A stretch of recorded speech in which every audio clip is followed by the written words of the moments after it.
To say that Nicolas Cage is a character is a huge understatement, and recently I had the opportunity to see two of his most recent films in a double feature at the Astor Theatre.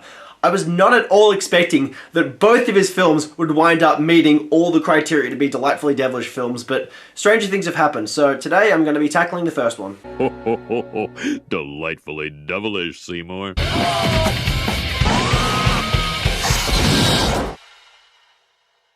Yes everybody, welcome back to Delightfully Devilish, the show where we discuss films that all at once meet the criteria of being the good, the bad, and the ugly. I'm your host Jukebox Harry, and today we're going to be looking at Nicolas Cage vs. Chuck E. Cheese. Willy's Wonderland is a 2021 action horror comedy film directed by Kevin Lewis and starring Nicolas Cage. The script for the film actually came to Cage's attention on the Blood List, which was a list of unproduced popular horror screenplays, and he agreed to both star in and produce the film. Now, the sell for this film was Nicolas Cage battling animatronic robots. That sounds like Itchy and Scratchy Land the movie, and that's a fucking wonderful sell. The creators of this film consider it to be Pale Rider vs. Killer Clowns from Outer Space, starring the actor from Vampire's Kiss. That's something I definitely needed to see up on the big screen, so I'm lucky I got to. And as of reviewing this film, I have seen a total of 55 Nicolas Cage films, 21 of which I've liked. So let's see if this film makes for 22. Willy's Wonderland kicks off with two nameless characters wearing shirts for the titular fun spot dragging through hallways before one of them is dragged away by literally nothing, and then the other one is killed off screen. Then we cut to a car speeding across a countryside before the tires blow out. Our nameless protagonist gets out to see that spikes have just been casually lying on the road. He gets picked up by a local who takes him and his car into town where a girl is pouring gasoline all over Willy's Wonderland. But before she can set fire to it, the cops rock up. She gets chained to a radiator in a trailer park home. How the hell am I supposed to eat? How am I supposed to take a piss? There are chips on the coffee table and a bucket on the floor. Try not to make a mess. In town, our protagonist sees that there are reports of several people missing. I can fix about $1,000. Oh, cash only, huh? And in advance. Yeah, I don't take no plastic credit cards. Oh, that over there. Yeah, we ain't got no internet in Hayesville. Right. The Drifter takes an alternative plan. You spend the night cleaning Willy's Wonderland, and I will pay to have your car fixed.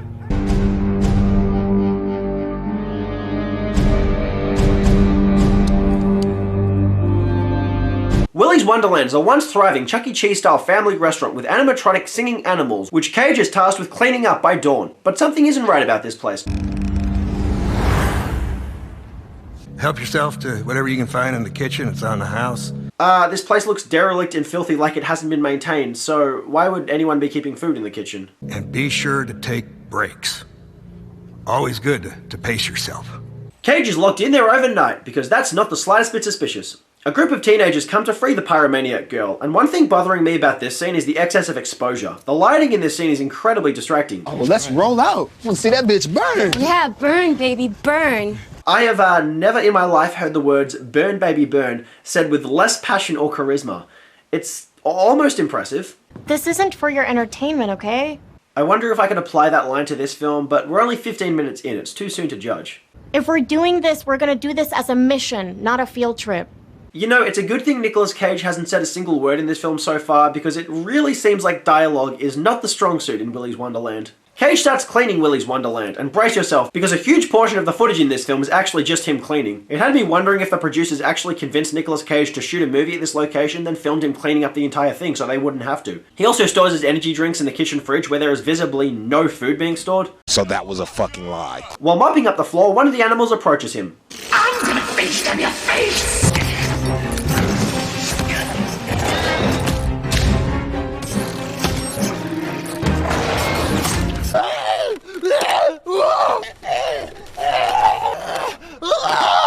Instantly, I knew that I was not going to like this film anymore. It was weird and scattered up until this point, but the moment I saw the horrendous manner in which this fight scene was shot, I knew this was not a film that was going to bring me any pleasure. As a die-hard action film fan, anytime I see a movie using shaky cam and quick cuts to make the action scenes so incomprehensible, I pretty much lose all respect for the filmmakers. And Willy's Wonderland is no fucking exception. After an extended period of Cage cleaning the bathroom, he steps out to see that the rest of the animatronics have somehow turned on. Then he returns to the bathroom and someone has ruined the mirror that he's just spent ages cleaning. That's such a dick move.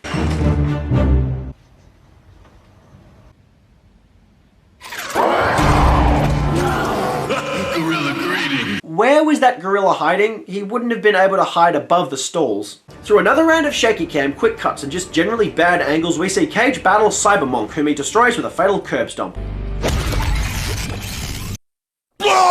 I had a mild hope that the fight scenes in this movie would get better as the film went on. They didn't. They got worse. And instantly I knew I was trapped inside a cinema with a movie I was not going to enjoy and still had 2/3 of the way to go, so I was not happy. Not happy, Jan! Cage also takes his breaks very seriously, stopping in between his work to smash energy drinks and play pinball. The teenagers rock up and douse Willy's Wonderland in gasoline. That guy's still in there. We gotta get him out first. Did you not think it was appropriate to actually check inside before you covered the place in gasoline? You know, because the slightest spark could accidentally send everything up in flames now. The female protagonist, Liv, enters Willy's Wonderland through the vents and gets chased by Dino Croc in another moment of jarring shaky cam. I didn't even know you smoked. Did you forget that you just doused the entire place in gasoline? Or did you only douse one side of the building because you're a bunch of fucking morons? We go in, fast. We split up, and as soon as we find Liv and this janitor dude, we're out. We just don't need any more Batman bullshit. Okay, thank you. Batman bullshit. I'm sorry. Do the writers of Willy's Wonderland not understand how humans actually speak? I'm out this bitch. The teenagers all fall through the ceiling, which is captured with forced perspective to hide the budgetary limitations. And Liv goes to attack one of the robots, but Cage stops her, and just why he does is never explained. Cage knows these animatronics have killer instincts, but the moment that a bunch of teenagers are inside with their lives being jeopardized, and one of those teenagers tries to stop the robots, Cage is like, no, don't do that. But without the voice, because he can't speak. It's just, I don't get it. Obviously, this is meant to add to the mystique of the character and reflect that he just wants to do his job and get his car back, but it's not logical. You're here to be a human sacrifice. You're here to be eaten and killed. In that order? Willy's was built in 1996. The brainchild of Jerry Robert Willis. If that name sounds familiar to you, it should. It doesn't. That's not a real-life serial killer, and no one has mentioned his name in this film up until this point. A flashback tells us that Willy's Wonderland was operated by a group of cannibalistic serial killers who lured families in there and butchered them. Instead of surrendering, the killers decided to take their own lives. Drinking the Kool-Aid, of course, the most low-budget suicide you can get away with showing on camera in a film which is supposed to be a celebration of blood and violence. 10 years later, Willy's reopens with a new owner, Tex McAdoo. After several ghastly incidents, Willy's closes its doors again. But Tex still doesn't bulldoze it to the ground. Why, you may ask? He wouldn't ask, he doesn't talk. This is where those kid killers off themselves. Is it weird that I'm getting really turned on right now? Short answer yes with an if, long answer no with a but. The animatronics start killing the teenagers, which of course wouldn't be happening if Cage chose to stop them earlier, but they're not particularly likable characters anyway, so it's no real loss. Cage of course is on break the entire time these teenagers are getting killed, playing pinball instead of helping them out. And this scene also gives audiences a look at the use of strobe lighting, which will give seizures to the epileptics and just annoy the rest of us. After his break is over, Cage returns to destroy another one of the robots. And this one plays out a little differently, because it also has the addition of poor lighting to make it even less comprehensible. Two of the teenagers who have inexplicably started banging get murked by Dino Croc before Cage comes in and destroys him.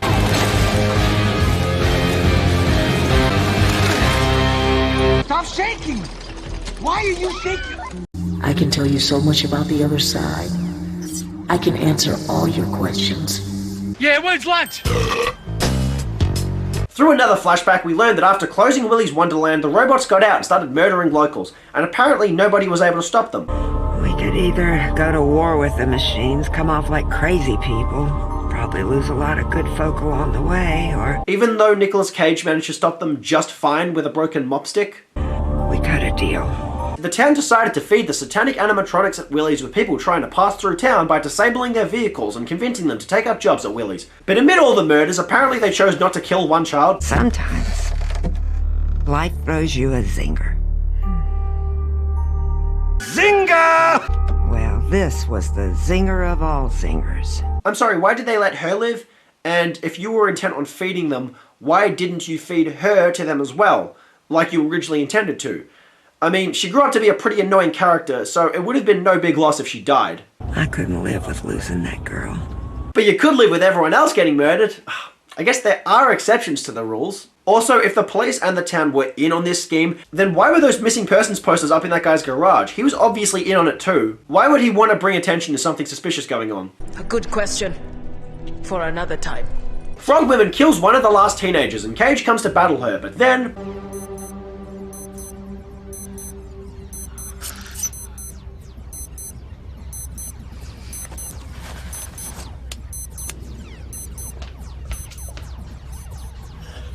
I don't understand him at all, but that moment, yeah, I liked that. Liv is left to battle Frog Woman on her own while Cage goes on break, which apparently lasts only a total of 46 seconds before he returns to finish her. He also walks down a hall and punches his way through 2 of them. The image of Nicolas Cage just randomly punching other people is pretty iconic, especially if you've seen The Wicker Man. So this is a nice throwback. Cage gets stopped by the police, who are fearful of how Willy will respond. They killed some of them. Stupid idiots.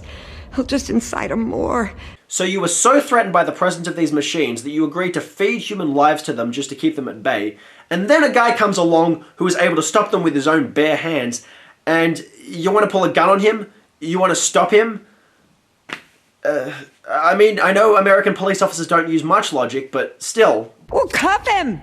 If we don't do what needs to be done, nobody in this county is safe. Or you could let him do what needs to be done, you know, stopping the machines. You locked the wrong guy up in here. He's not trapped in here with them. They're trapped in here with him. So if the dialogue wasn't already bad enough, they had to ham-fist a Shameless Watchman reference in there, and then give it to an aggressively unlikable character. Are you ready to be a murderer? I ain't no murderer. Well, you're an American police officer, so I'm gonna disagree with you there. You're complicit. You're just another cult member recruited by the sheriff to do all of her dirty work. I ain't no cult member. And how about you, huh? Living with the sheriff all these years, all this going on. What have you done? She tried to burn the place down twice to stop those robots from wreaking havoc, and you arrested her on both occasions, preventing her from following through on that. Apparently Frog Woman wasn't destroyed, so she teams up with Ferrybot to fight Cage, most of which happens off-screen while we watch Mexican stereotype robot kill the police officer before cutting back to Cage finishing the 2 of them off. Normally I dislike a film that would have the fight scenes happen off-screen, but the fight scenes in this movie are so fucking terrible that I'm glad I didn't have to watch another one. Also, if one guy with his hands tied can stop 2 of the robots, then they probably could have been stopped ages ago by someone without their hands tied, who, I don't know, maybe has a weapon like a police officer does? And if Liv can stop one of them with an empty shotgun, then again, they're not really way too much of an actual threat now, are they? It's groin! It works at so many levels!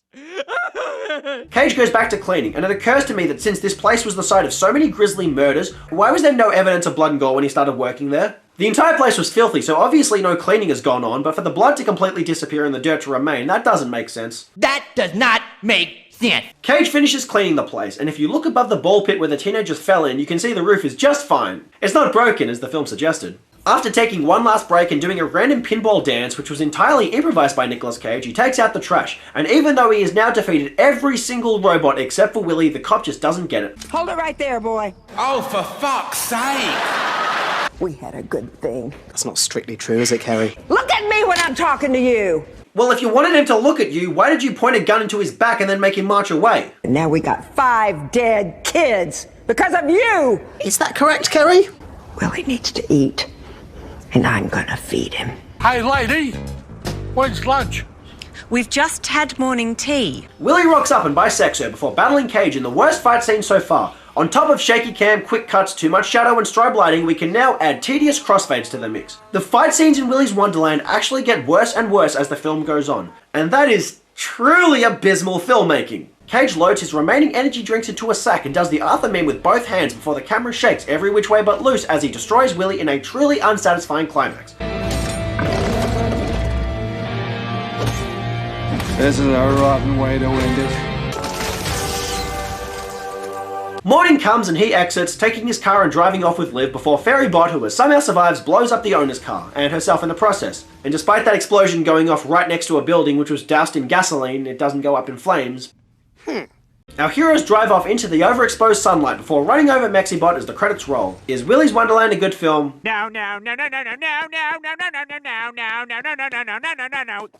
Willy's Wonderland is a wacky and scattered experience that celebrates weirdness, but unfortunately it doesn't live up to its promise because it's nowhere near as fun as its off-the-wall premise might suggest. If you look at the original teaser poster for Willy's Wonderland, that hints towards one of the first major problems with the film. Originally, the movie had a budget of $19 million and was going to be set at an amusement park, but the studio ended up scaling it back to a budget of $5.5 million and shot it inside a bowling alley which resembles a Chuck E. Cheese. So that really fucks the film, because if it was at an amusement park, there'd be so much more interesting imagery, there'd be so many more settings, but instead in the final product, the film ends up being set inside a handful of rooms shot in an old bowling alley, and although the film maximizes the use of this location with decent production values, there would have been so much more creative potential in an actual amusement park. Willy's Wonderland tries to make do with its limited budget, and I respect the filmmakers for taking it as far as they did, but unfortunately you can tell they really stretch the premise thin as they drag it out over the course of 88 minutes. To get it to that length, they pack it with a lot of things that don't need to be there. All the shots of cars driving, characters staring at the robots, all the footage of Nicolas Cage cleaning and playing pinball, that all doesn't really need to be there if you can actually write something entertaining to go there in place of it. It's all to make up for the shortcomings in the story, and the fact that since the protagonist doesn't say anything, we don't get any time to spend with him, we don't get any characterization for him, and he's just kind of a blank slate the entire time.